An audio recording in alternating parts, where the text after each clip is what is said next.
फवाद चौधरी साहब, आपने उनका जवाब सुना है। वो कह रहे हैं कि हम आइनी और जमहूरी तरीके से हुकूमत तब्दील करने की कोशिश करेंगे। तो लगता है आपको ये कर सकते हैं कुछ?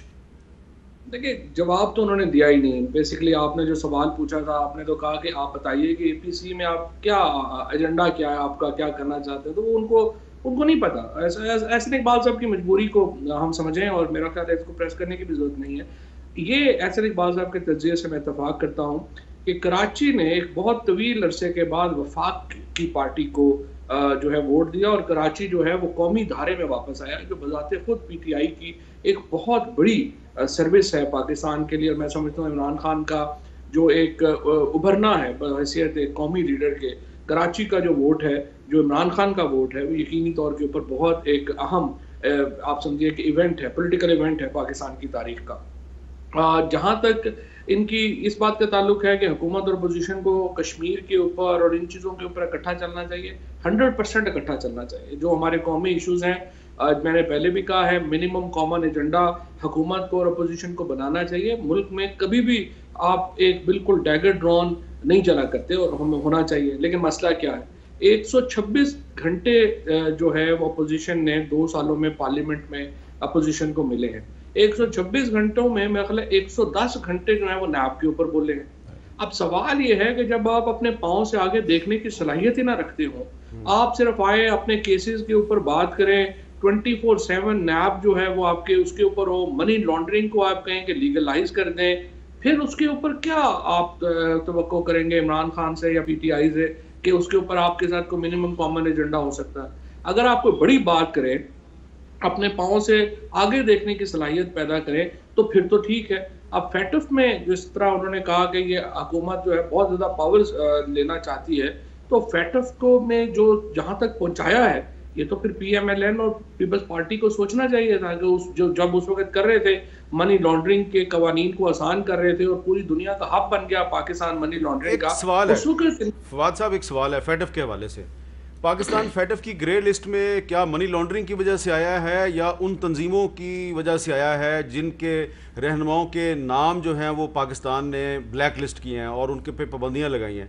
पाकिस्तान फेटफ की ग्रे लिस्ट में उन लोगों की वजह से गया या मनी लॉन्ड्रिंग की वजह से गया? नहीं, दोनों वजह से क्या, मनी लॉन्ड्रिंग में भी बहुत बड़ा प्रॉब्लम है, और इंटरनेशनल जो तंजीमें हैं या इंटरनेशनल जो ऐसे लोग जिनके रवाबत रहे हैं, हकीकत ये है कि उन्होंने पाकिस्तान के जो रिलैक्स्ड मनी लॉन्ड्रिंग के लॉज थे, जो असूलन जो नवाज शरीफ और जरदारी साहब ने एक्चुअली तो अपनी मनी लॉन्ड्रिंग के लिए बनाए थे, लेकिन उससे फिर बहुत सारे गलत लोगों ने भी फायदा उठाया। अच्छा। और ये एक पूरा जो समझिए कि एक हंडी बन गई पाकिस्तान की। माजी में जो सिक्योरिटी पॉलिसीज रही हैं, या जिस तरह हमने जो कई पोस्ट अफगानिस्तान 76 ऑनवर्ड हमने बहुत सारी गलतियां भी की हैं, लेकिन ये भी नहीं है कि हर चीज़ आप हम पे ही ब्लेम कर दें। दुनिया ने बहुत सारी जो पार्टनर थी दुनिया, जब सोवियत यूनियन के साथ लड़ रहे थे, जब उसके बाद उसामा बिन लादेन का वाकया हुआ, तो पाकिस्तान ने ही उसको पकड़ा ना। उसके बाद फिर जो है वो अमेरिका ने अपना अगर मुंह मोड़ लिया। वो एक इंटरनेशनल पॉलिटिक्स है, उसकी कोई इतनी भी आप अपने आप को ब्लेम ना करें। ये सारे मामला इकट्ठे चलते रहते हैं, लेकिन बहरहाल हमने अपने जो कवानीन हैं उनको हालात के धारे के मुताबिक ढालना है। और मैं बिल्कुल समझता हूँ कि अपोजिशन के साथ एक मिनिमम कॉमन एजेंडा जो है डेफिनेटली होना चाहिए। थोड़ा अपोजिशन अपने केसेस जो हैं उनको अलहदा करे, केसेस वो कहें हम कोर्ट्स में लड़ेंगे, और उसके बाद जो है वो अभी हम इलेक्शन रिफॉर्म्स लेके आ रहे हैं। आप देखिए सेनेट के अंदर हमने इतने बड़े इलेक्शन रिफॉर्म्स किए हैं, आई होप अपोजिशन उसके ऊपर तावन करे। एहसन इकबाल साहब, कल जब आपकी मीटिंग हुई थी वहाँ पे कराची में जरदारी साहब के साथ और बिलावल साहब के साथ, तो उसके बाद जो आपकी एक मुश्तरका प्रेस कॉन्फ्रेंस थी उसमें आपने एक जिक्र किया था, वो आसिम सलीम बाजवा साहब के बारे में आपने मुतालबा किया था उनके खिलाफ इंक्वायरी की जाए। तो उनकी तो आज बहुत तफसीली वजाहत आ गई है, और उसमें तो वो कह रहे हैं कि मेरे बेटे पर और मेरी बीवी के बारे में जो इल्ज़ाम लगाए गए वो सारे गलत हैं। तो अब वो तो मामला ख़त्म हो गया, अब और क्या आपको चाहिए? उन्हें ये वजाहत देने की ज़रूरत नहीं थी। क्यों? इसलिए कि वो इमरान खान साहब की काबीना के रुकन हैं। आप 300 अरब रुपए की चीनी का टीका लगा दें, चीनी पे डाका डाल दें, आपको कोई पूछने वाला नहीं। अगर आपको कोई डर होगा तो रात के अंधेरे में इमरान खान साहब आपको जहाज़ से लंदन भिजवा देंगे।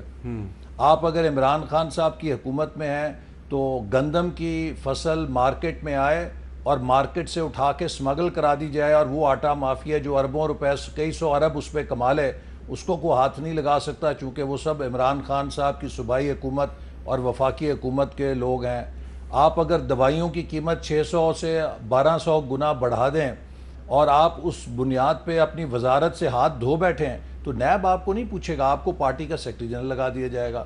اگر پیٹرول کی قیمت ایک رات میں 25 روپے لیٹر بڑھا دی جائے، اس سے پہلے ایک شارٹیج پیدا کر کے سٹاکسٹ کو اربوں روپے کا منافع دے دیا جائے، میرا سوال نیب یہ ہے حرکت کہ میں ان نہیں کی آئے گا۔ اتنی تفصیلی 4 صفحے کی وضاحت آ گئی ہے، ضرورت ہی نہیں تھی نا، وہ جس تو پھر کشتی آپ نے پہ کل ہیں، مطالبہ کیوں کیا؟ دیکھیے میں بھی ویسے ایگری ہوں، وہ میں جس بھی agree کشتی ہوں، پہ ویسے میر سوار صاحب، ہیں ان وہ کو ضرورت کشتی نہیں ہے تھی، کہ کیونکہ وہ کون ایک سا کوئی ایسی احسن چھتری اقبال ہے، صاحب نے مان لینا یہ تھا۔ وہی چھتری ہے جو جنرل مشرف کی چھتری تھی کہ آپ اگر اس چھتری کے نیچے چلے جائیں، با مشرف ہو جائیں تو آپ احتساب پروف ہیں، اور اگر آپ اس چھتری سے باہر ہیں، بے مشرف تھے تو آپ کے اوپر رگڑا لگتا تھا۔ اچھا وہ فواد صاحب تو آپ سے اتفاق کرنا شروع ہو گیا جی۔ فواد صاحب آپ کیوں کہہ رہے ہیں کہ جنرل عاصم سلیم باجوہ صاحب کو وضاحت نہیں کرنی چاہیے تھی؟ نہیں، میں کیونکہ یہ دیکھیے نا، احسن اقبال صاحب نے کون سا کوئی ان کی وضاحت کو مان جانا ہے؟ جو دشمنوں نے جنہوں نے بات کرنی ہے، یا انہوں نے کون سا، اب احسن اقبال صاحب نے ایک صفحہ ایک لائن نہیں پڑھی وضاحت کی اور انہوں نے مسترد کر دیا۔ تو اس سے پتہ چلتا ہے نا کتنی نان سیریسنس ہے on the part of opposition and on the part of P M L N, کہ اگر آپ ایک کے اوپر الزام لگے ہیں، دوسرے کا آپ جواب آیا ہے، آپ کو جواب سننے کو تیار نہیں ہے، آپ نے بغیر پڑھی کہا جی ہم ان کو ضرورت ہی نہیں ہے، جی ہم مانتے ہی نہیں ہے، دیکھیں چینی ہو گئی، چوری ہو گئی، یہ ہو گیا، وہ ہو گیا۔ ایک ہماری جو اپوزیشن میں اور پاکستان کی سیاست میں بھی یہ پرابلم ہے، فرینکلی کوئی اپوزیشن کی تیاری نہیں ہوتی، کوئی ان کا کوئی کنٹریبیوشن نہیں ہوتی، کوئی ان کا آپس کی کوئی ڈائیلاگ نہیں ہوتا۔ مثال کے طور کے اوپر اگر پاکستان میں این ایف سی ایوارڈ کے اوپر آپ بحث کر رہے ہیں، پروونشل فائنانس کمیشن ایوارڈ ہے، یہ اپوزیشن نے 10 سال شہباز شریف صاحب رہے ہیں، انہوں نے نہیں ہونے دیا، چلیں گے نہیں ہونے دیا، آگے کا تو طے کریں کہ کیا گورننس کرنی ہے پاکستان میں۔ وہاں کراچی میں اگر طوفان آیا ہے، پانی آیا ہے، سارے لوگ ڈوب گئے ہیں، کوئی آپ اپنی سجیشنز تو دیں کہ جناب یہ غلط ہے، اس کو اس طرح سے جو ہے وہ ٹھیک کرنے کی ضرورت ہے، اس طرح سے ہم اس کو بہتر کر سکتے ہیں۔ یہاں بس صبح سے شام تک ہلا ہلا ہا ہا کار ہو گئی ہے، لٹ گئے، مر گئے، برباد ہو گئے، بس یہی آپ اپوزیشن سے سن لیں۔ اور ایکچولی لوگ تو ان پروگراموں سے بور ہی ہو گئے ہیں، کیونکہ کبھی کوئی نئی بات آئی نہیں اپوزیشن وغیرہ کی طرف۔